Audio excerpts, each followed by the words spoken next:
में सच्चाई है। ये वो शख्स है जो शीशे को पत्थर से लड़ाते हैं। ध्यान रखिए, ये वो शख्स है जो शीशे को पत्थर से लड़ाते हैं और पत्थर टूट जाता है, शीशे साबुत रह जाते हैं। क्योंकि उस शीशे में ये देखते हैं महान सम्राट अशोक और चंद्रगुप्त का स्वर्णिम भारत, अखंड भारत। क्योंकि ये देखते हैं उस शीशे में चंद्रगुप्त और अशोक का स्वर्णिम भारत। ये वो बुद्ध हैं जो समुद्र जैसे लहराते हैं, ये वो बुद्ध हैं जैसे समुद्र जैसे लहराते हैं। तो ऐसे महान शख्सियत माननीय डॉक्टर सच्चिदानंद गौर जी।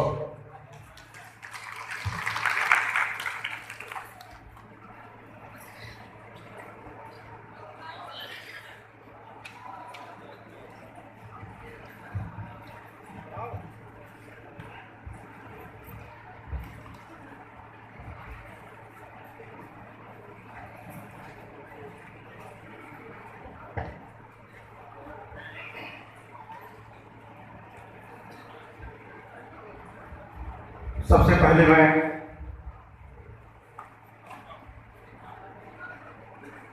अपने देश की राष्ट्रीय एकता, अखंडता और हम सबके शौर्य का प्रतीक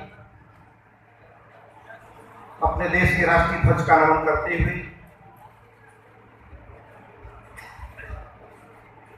भारतवर्ष के राष्ट्रीय धर्म ग्रंथ भारतीय संविधान का सम्मान करते हुए आज हमारे मंच की अध्यक्षता कर रहे हैं हमारे सम्मानित शाखा कानपुर के अध्यक्ष केपी सिंह जी, मुख्य अतिथि के रूप में विराजमान हमारे सम्मानित राष्ट्रीय अध्यक्ष डॉक्टर दीनानाथ मौर्य जी, और इस मंच पर उपस्थित हमारे सम्मानित महाप्रबंधक सत्यनारायण मौर्य जी, और हम सबके धर्मगुरु जिनके डांट और फटकार से हम लोग सजते संवरते और सुधरते हैं,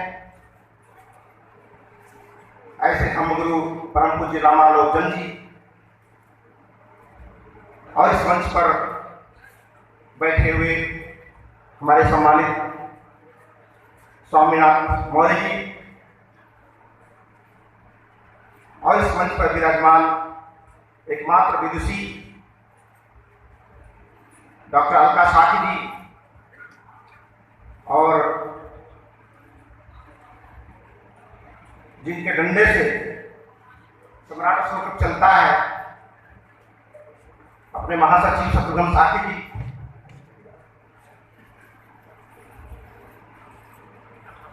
सबका अभिनंदन करते हुए सम्राट अशोक क्लब की पूरी टीम जो शाखा कानपुर की है, आज के कार्यक्रम से बड़ा काफी मैं प्रभावित हुआ। पदयात्रा से खासकर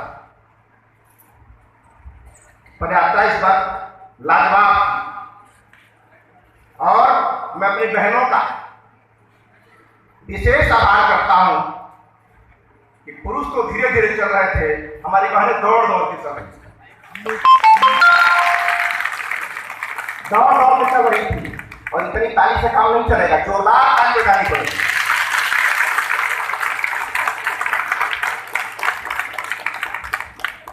क्योंकि आज के समय में एसी हाल में कार्यक्रम कर देना अलग बात है, लेकिन किसी को धूप में उतार देना उससे भी अलग बात है। और ये सम्राट अशोक तक की हैसियत है जो धूप में उतार सकता है और किसी की हैसियत हो तो करके दिखाए।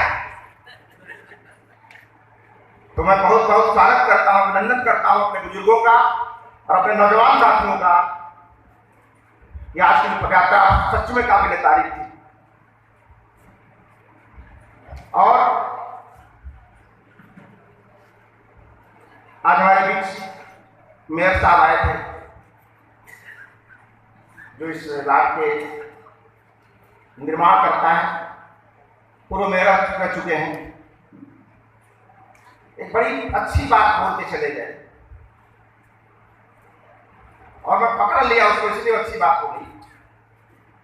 क्योंकि दाल में 100 साल अगर कलछुल रह जाए तो भी टेस्ट नहीं बता सकती कैसी दाल। दाल में 100 साल अगर कलछुल रह जाए तो बता नहीं सकती कि दाल कैसी है, लेकिन अगर जीभ के संपर्क में एक क्षण के लिए आ गई तो बता देता है दाल कैसी। एक बात उन्होंने बड़ा गजब का, मैं रोज देखता था उस चीज को, लेकिन आज उन्होंने उभार दिया उस बात। संविधान का बहुत दिन से देख रहा था, उसके प्रति जागरूक भी कर रहा था, लेकिन एक बात उन्होंने करके मुझे भी जागरूक कर दिया। कहा कि संविधान कितना भी महान होगा, लेकिन संविधान के ऊपर अशोक स्तंभ है, नीचे नहीं है। कबर कैसे होते? अगर हमारे संविधान निर्माता चाहते तो कवर पेज के भीतर भी दे सकते थे, कोई मना नहीं किया, लेकिन कवर पेज के ऊपर होना ये बहुत बड़ी बात है। और मैं बहुत बहुत धन्यवाद देता हूं मेयर साहब कि आपने उस चीज को उकेरा है और मैं इसे मुकाम तक पहुंचा हूं।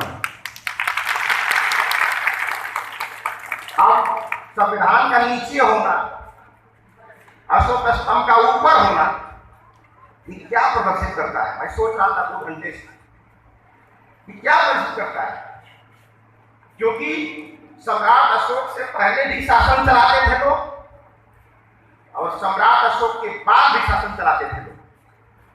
संविधान के पहले भी देश चलता था और संविधान के बाद भी देश चल रहा है।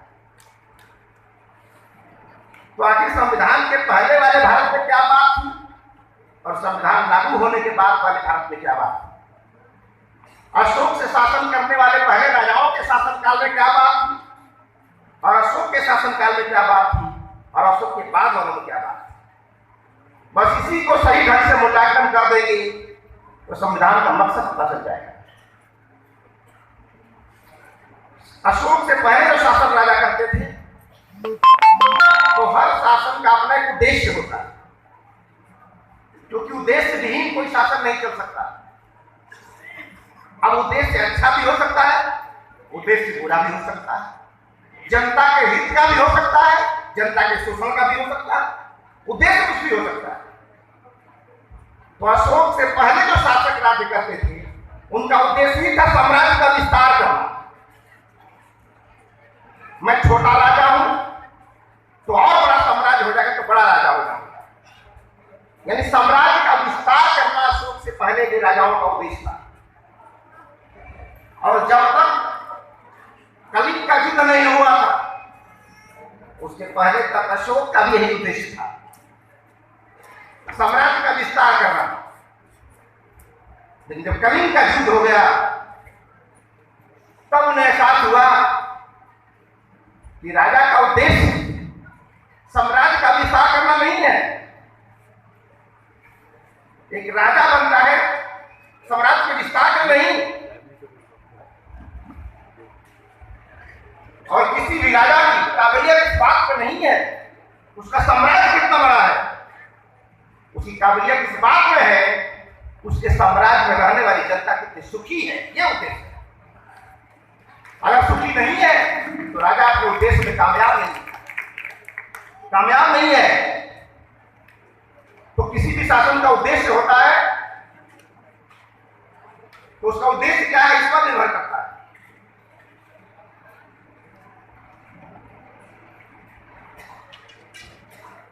तो अशोक के पहले के राजाओं को उद्देश्य था कि साम्राज्य का विस्तार कैसे किया जाए, और एकमात्र अशोक का उद्देश्य था कि साम्राज्यवाद में रहने वाली जनता को सुखी कैसे बनाया जाए। और उसके बाद जब पतन हुआ इसका मतलब हो गया होगा कि अशोक के बाद यानी मौर्य वंश के बाद जो राजा आए होंगे उनका उद्देश्य भी साम्राज्य का विस्तार ही रहा होगा, नहीं तो लोगों के कल्याण करने वाला शासन कभी नष्ट नहीं होता। तो जब तक अशोक रहे तब तक अपने पुत्रों अपनी पूरी प्रजा को पुत्र के समान समझते रहे। तो जब तक पुत्र के समान राजा रहा तब तक ये देश अखंड रहा। आज वही लोगों को लगा कि जनता मेरी पुत्र नहीं है, मैं जनता का मालिक हूं, मैं शासक हूं, तो जिस दिन शासक को शासक बनने का बोध हो जाए जाए उसी दिन पतन का शुरुआत हो जाती है। उसी दिन से पतन शुरू हो जाएगा, क्योंकि राजा जनता का सेवक होता है, शासक नहीं होता। और जिस दिन शासक होने का बोध रहेगा उसी दिन खत्म हो जाएगा, पतन होने लगेगा उसका। तो किसी भी शासन शैली का उद्देश्य क्या होना चाहिए, ये मकसद। तो अशोक के शासन का उद्देश्य था लोक कल्याण, जनता का कल्याण। उसके बाद जब संविधान का निर्माण हुआ तो संविधान बनाने वालों को यह एक उद्देश्य था कि संविधान बनाकर हम क्या करना चाहते हैं, क्योंकि संविधान जब नहीं था तब भी देश चलता था। यह अलग बात है कि संविधान से पहले जो कानून के समाज में वो जनता के कल्याण के नहीं, जनता के शोषण के लिए बनाए गए, शोषण के लिए बनाए गए थे। इन सब सारी चीजों से मुक्ति के लिए हम लोगों ने संविधान बनाया। उसका भी उद्देश्य वही था, लोक कल्याण। तो लोक कल्याण का उद्देश्य था, तो ये लोक कल्याण का उद्देश्य हमारी बात ये भूल न जाए, इसके लिए हमें ये देखना पड़ेगा कि जो बात मैं सोच रहा हूं, क्या इस बात को किसी ने धरती पर किससे पहले भी उतारा है या मैं पहला व्यक्ति हूं। तब लोगों ने देखा कि आज से 2000 साल पहले सम्राट अशोक कैसे शासक थे, जिन्होंने इसी बात को धरती पे उतार के दिखाया। जब उतार के दिखाया तो जब हमको पूर्ण फार्मूला मिल गया, सिद्ध फार्मूला मिल गया, तो प्रयोग करने की कोई जरूरत ही नहीं, सिद्ध फार्मूला मिल गया।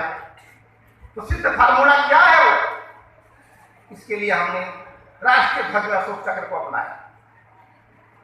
अशोक चक्र इसलिए अपनाया ताकि जब जब हम झंडा फहराएंगे 15 अगस्त को, 26 जनवरी को, तो फहरता हुआ झंडा, ये चक्र शासन चलाने वाले लोगों को उनके अपने कर्तव्य और अधिकारों का बोध कराता रहेगा। लेकिन अफसोस है कि संविधान जिस उद्देश्य से बनाया गया था, उस उद्देश्य को पूरा करने वाले लोग संविधान के संचालक नहीं बन पाए।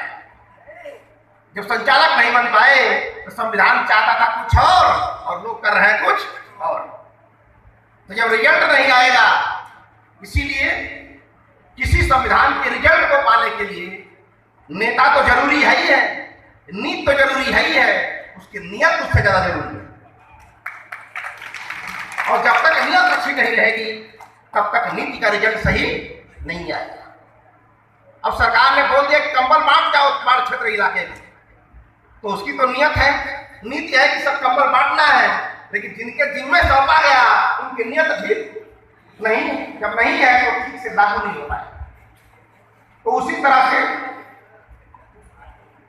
जो शैली थी सम्राट अशोक की जीवन शैली, शासन शैली, तो जिस दिन शासक की शासन शैली व्यक्ति की जीवन शैली बन जाए, वो साम्राज्य टिकाऊ होता है, वो साम्राज्य टिकाऊ होता है।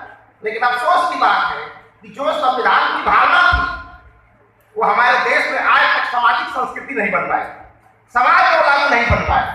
आज भी लोगों के दिमाग में है कि संविधान का मतलब होता है कोर्ट कचहरी, संविधान का मतलब गाली झगड़ा करो, मारा पीटा करो, तब संविधान की जरूरत पड़ेगी। उसका जीवन कैसे चलेगा वो संविधान में लिखा है, ये उसे ज्ञान नहीं है, क्योंकि संविधान के संचालकों ने इस बात को समाज तक पहुंचने ही नहीं दिया। और मैं सम्राट अशोक को बधाई देता हूं कि वो उस भावनाओं को पहुंचाने की कोशिश कर रहा है पब्लिक तक, जो संविधान का मकसद है। और शिक्षित हो जाने से कल्याण नहीं हो जाए। लोगों की शिक्षा जब बढ़ेगी, शिक्षा से मतलब नहीं है कि शिक्षा का कल्याण हो जाएगा, शिक्षा से विकास हो जाएगा। शिक्षा से विकास, शिक्षा पढ़ने से ज्यादा जरूरी है, शिक्षित होने से ज्यादा जरूरी है कि किस शिक्षण सामग्री में हम विकसित हो रहे हैं। अगर हमारी शिक्षण सामग्री ठीक नहीं है तो पढ़ लिख करके हम अपना विकास नहीं कर सकते। क्योंकि एक शिक्षण सामग्री यह कहती है कि गंगा निकली है हिमालय की चोटी से, और उसी तरह दूसरी शिक्षा सामग्री कहती है कि गंगा निकली है शंकर जी की जटा से। क्या पढ़ाएंगे, क्या पढ़ाएंगे? क्या शंकर जी जटा से निकलने को शिक्षित कहेंगे या हिमालय की चोटी से निकलने को शिक्षित कहेंगे? तो शिक्षित होने से मतलब नहीं है, हमारी शिक्षण सामग्री क्या है।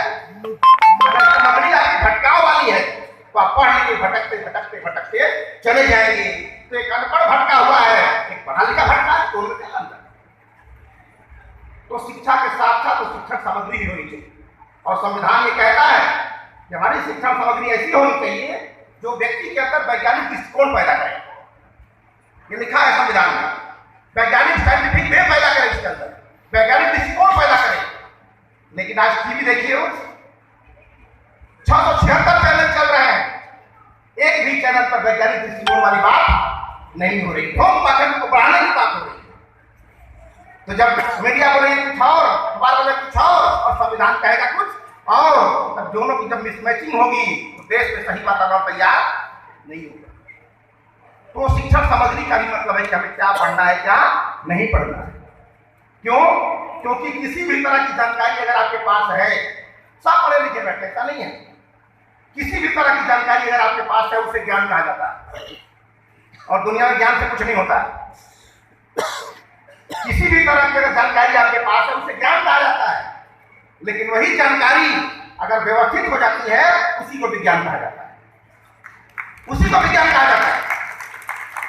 और ज्ञान अगर आपका व्यवस्थित नहीं है तो विज्ञान नहीं बन सकता।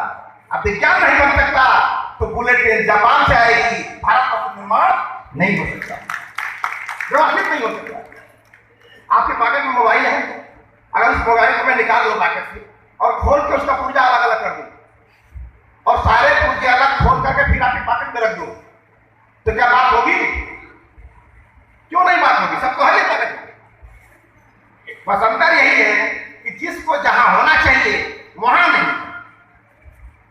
अगर उन सारी चीजों को व्यवस्थित कर दिया जाए तो थोड़ा कम भी रहेगा तो बात होती रहेगी।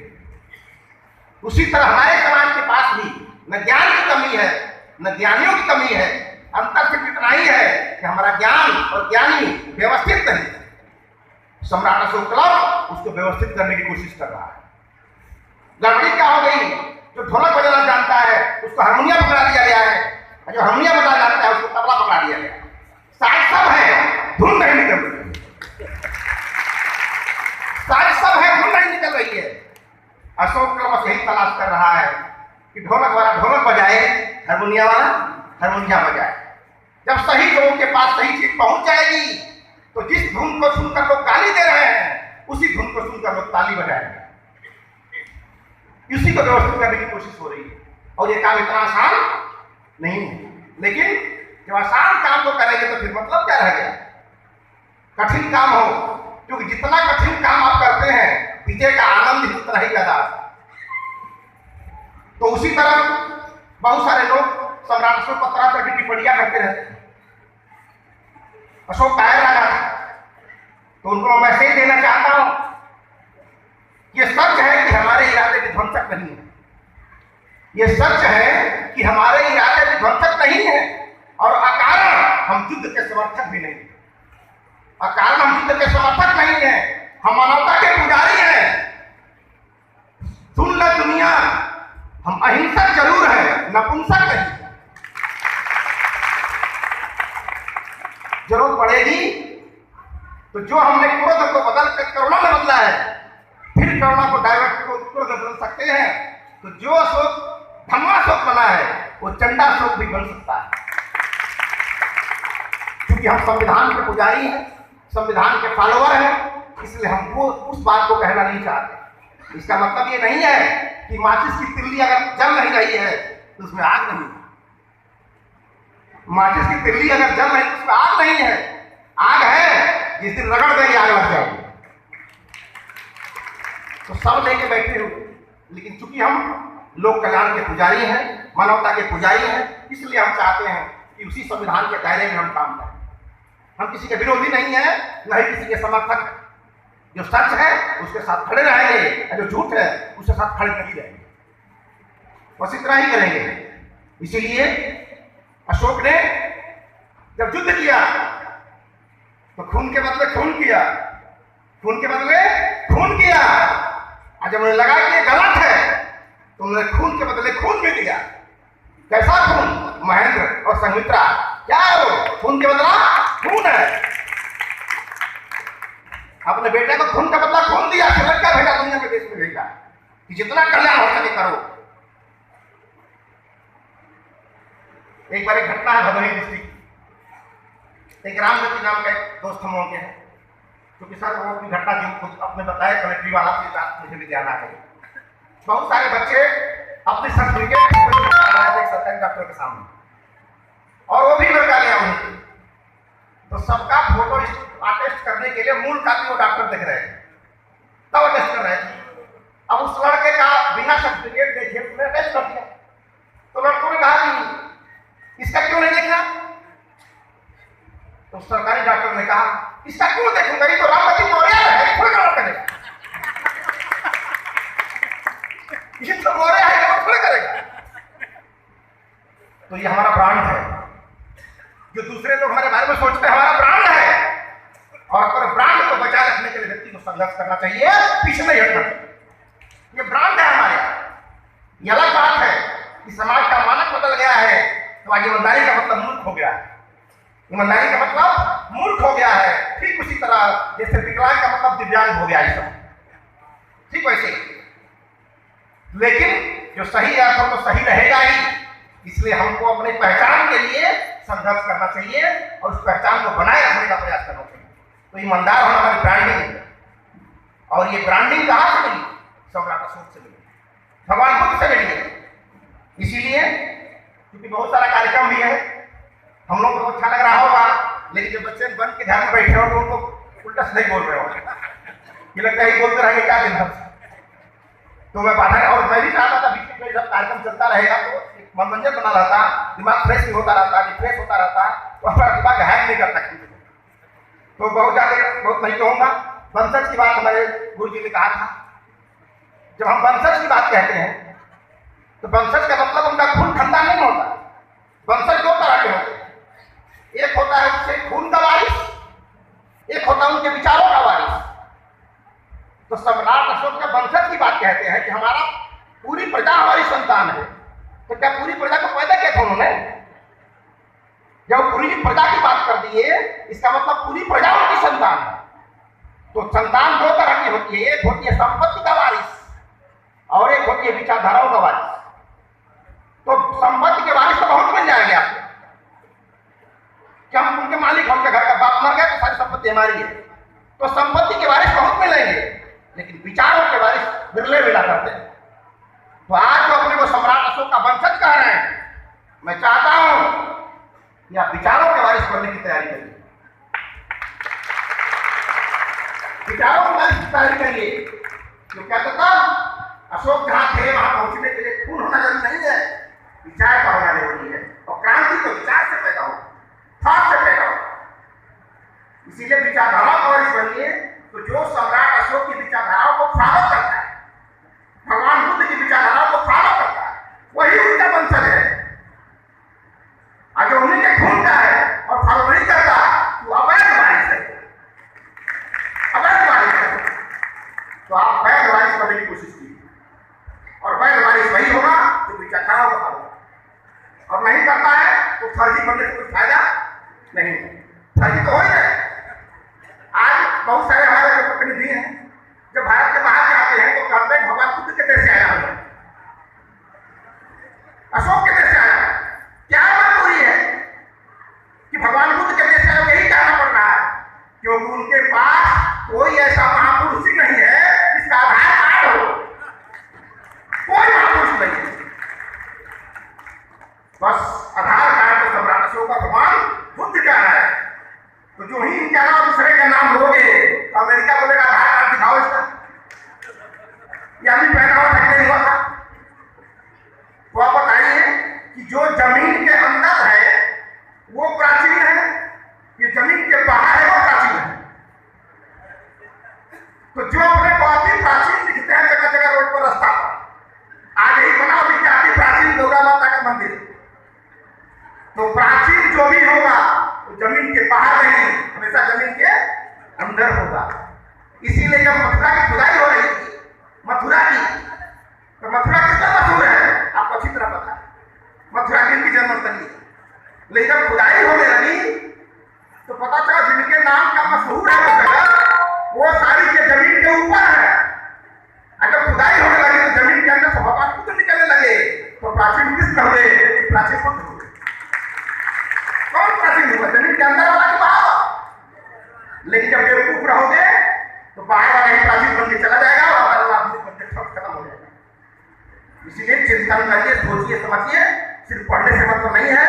जब तक आपके अंदर विश्लेषण करने की क्षमता नहीं है, सच और झूठ को मूल्यांकन करने की क्षमता नहीं है, तो आपकी पढ़ाई सिर्फ नौकरी के लिए है और किसी काम नहीं आ सकती।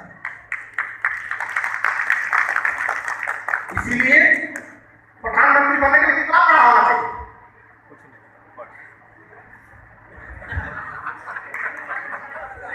बस क्या लिखा रहेगा, आधार कार्ड होना चाहिए। तो प्रधानमंत्री बनने के लिए किसी एजुकेशन की जरूरत नहीं है। तो उनके क्वालिफिकेशन में तो है नहीं लिखा है ये बात लिखा है, लेकिन प्रधानमंत्री का नौकर बनने के लिए आईएएस होना जरूरी है। आईएएस होना जरूरी है। तो शिक्षा ऐसी हो जो मालिक बनने की तरफ प्रेरित करे, नौकर तो जमाना पड़ रहा है। इसलिए सब चीजों को ध्यान रखिएगा, समझिएगा और अपने उद्देश्यों को शिक्षित करिए बच्चों। बच्चा क्या कर रहा है? अब आप सोचिए कि एक लड़का आपको बोल दे आपका सलाम अलैकुम, तो क्या बोलेंगे आप उसको? मुसलमान हो गया क्या जी? कहेंगे नहीं कहेंगे? लेकिन जब सुबह बोलता है पापा गुड मॉर्निंग, तो आपको क्रिश्चियन होने का एहसास क्यों नहीं होता? क्रिश्चियन होने का एहसास क्यों नहीं होता है? लेकिन जो ही बोल देगा सलाम अलैकुम पापा, तो तुरंत मुसलमान होने का बोध होता है। ये नहीं सोचते कि ये भी एक भाषा है और गुड मॉर्निंग भी एक भाषा है। लेकिन एक भाषा जब बोलता है तो तेज होने का एहसास होता है, विद्वान होने का एहसास होता है, और एक भाषा बोलता है तो धार्मिक होने का एहसास होता है। ये रोग है दिमाग का, ये दिमाग का रोग है। जैसे सलाम अलैकुम उर्दू भाषा है तो गुड मॉर्निंग भी है इंग्लिश भाषा। लेकिन ये हमारे दिमाग में रोग बैठा है कि जो उर्दू बोलेगा मुसलमान है, अगर अंग्रेजी बोलेगा वो हिंदू हो रहा है। ये रोग है।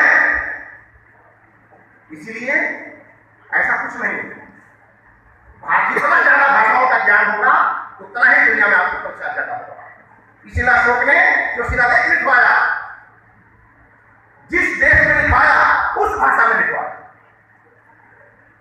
जिस देश में लिखवाया उस भाषा में लिखवाया, ताकि उस देश के लोगों को समझने में आसानी न हो। इसीलिए जिस उसको भी कैसे बदला गया? उन्होंने लिखवाया था धम्म लिपि। उस लिपि का नाम था धम्म लिपि। अब बाद में लोग आए तो क्या बोले नहीं कौन है? तो बोले ब्राह्मी लिपि है, ब्राह्मी लिपि है। जबकि ब्राह्मी लिपि का जो प्राचीन नाम है वो देवनागरी लिपि है, और देवनागरी का प्राचीन नाम नागरी लिपि है। यानी नागरी देवनागरी बन गई और देवनागरी ब्राह्मी लिपि बन गई। ब्राह्मी लिपि बनाने का मकसद था कि जब लोग कोई पूछे कि किसका लेखा है तो हम कह सके कि ब्रह्मा का लेखा है, क्योंकि ब्राह्मी में लिखा हुआ ब्रह्मा का लेख है। इसीलिए वो ब्रह्मा का लेख नहीं है, ब्रह्म का लेख है। वो धम्म लिपि है, अशोक का लेख है, अशोक का लेख है। क्योंकि जब तक सही ढंग से व्याख्या नहीं होगी तो जिस व्यवस्था के, जिस संस्कृति के व्याख्याकार नहीं रहते हैं वो संस्कृति भटक जाती है। तो आपको भटकना नहीं है, तो सब सारी चीजों को ध्यान देना है और अध्ययन करना है। क्योंकि अब लड़ाई गोली और बंदूक से नहीं होगी। अब तक तो पाकिस्तान में का बम फेंक दिया होता, लेकिन क्या उसको डर नहीं लगता क्या? वो इसलिए नहीं फेंक रहा है क्योंकि वो जापान को देख चुका है क्या हुआ है। एक बार जापान में बम फेंका गया तो देख चुका है कि नागासाकी हिरोशिमा का क्या हाल हुआ है। क्योंकि बम जब फेंकोगे तो जीतने वाला भी नष्ट होगा और जो हार जाएगा वो भी नष्ट हो जाएगा, दोनों। इसलिए अंततः लड़ाई बम से नहीं, अंततः लड़ाई भगवान बुद्ध के धम्म से होगी। अगर धम्म से लड़ाई होगी तो सबसे मजा आएगी। इसका रिजल्ट क्या होगा? जो जीतने वाला है उसका भी कल्याण होगा और जो हार गया है उसका भी कल्याण हो जाएगा, दोनों का कल्याण होगा। तो हम उस धर्म के संस्कृति के समर्थक हैं जो कभी विध्वंस की बात नहीं सोचते, हमेशा सृजन की बात सोचते। और सृजन करने वाला व्यक्ति कभी भी पीछे नहीं हटता। लेकिन जब कोई पौधा लगाएंगे तो एक 6 महीने में लगेगा। उस पौधे को लगा करके सुरक्षा करना पड़ता है तो वो साढ़ न चढ़ दे, क्योंकि सब बड़ा चढ़ रहे हैं। तो आपकी संस्कृति अगर बचानी है तो सांडों के चरने से बचानी है, क्योंकि चरने वाला नहीं जानता कि लवंग का पेड़ है कि लाची का पेड़ है, बड़ा कीमती है। बकरी नहीं जानती, वो चर ले, उसको लगाने वाला जानता है कितना कीमती है। तो आपको इसकी संरक्षा और सुरक्षा करनी है, और धीरे धीरे धीरे सारी बातों को पढ़ाइए, और सब कुछ पहले से स्थापित है, कुछ बनाने की जरूरत नहीं है। बस खाली तार जोड़ दिए, बल्ब शुरू हो जाएगा। आज से 10-20 साल पहले यही कानून कैसा था, और वही कानून का क्या हो गया?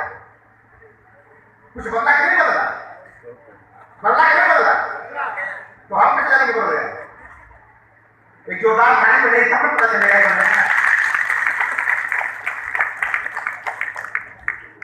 इसीलिए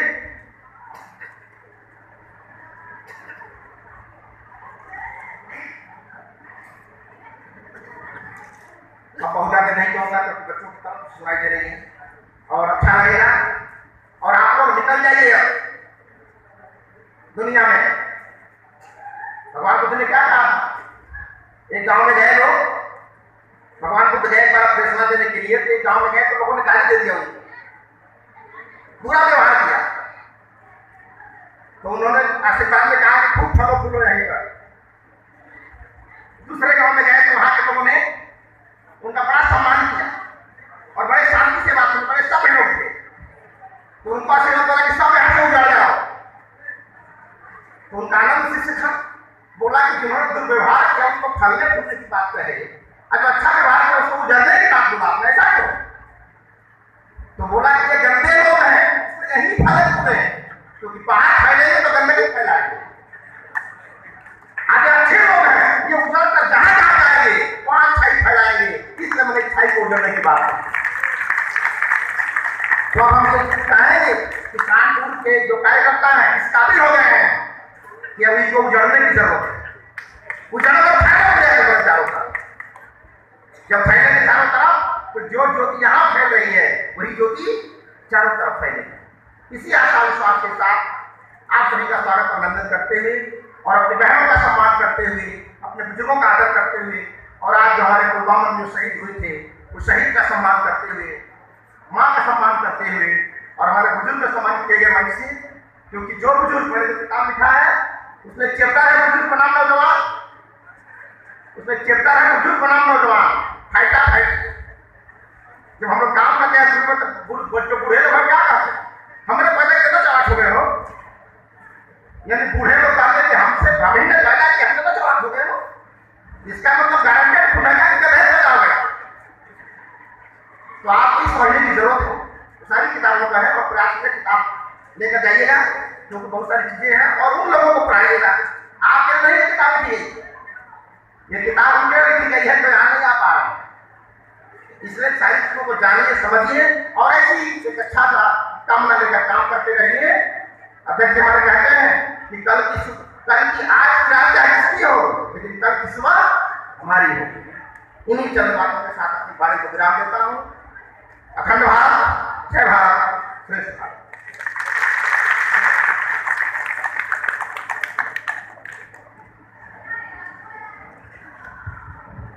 अब बिना किसी भूमिका के एक सत्र के कार्यक्रम की समापन के बारे में, और दूसरा सत्र इसके तत्काल तुरंत शुरू होगा। माननीय जिला अध्यक्ष के भी सिंह कहेंगे। उसके पहले एक महत्वपूर्ण सूचना है साथियों, 120 फीट सम्राट अशोक स्तंभ, थोड़ा ध्यान से सुनिए।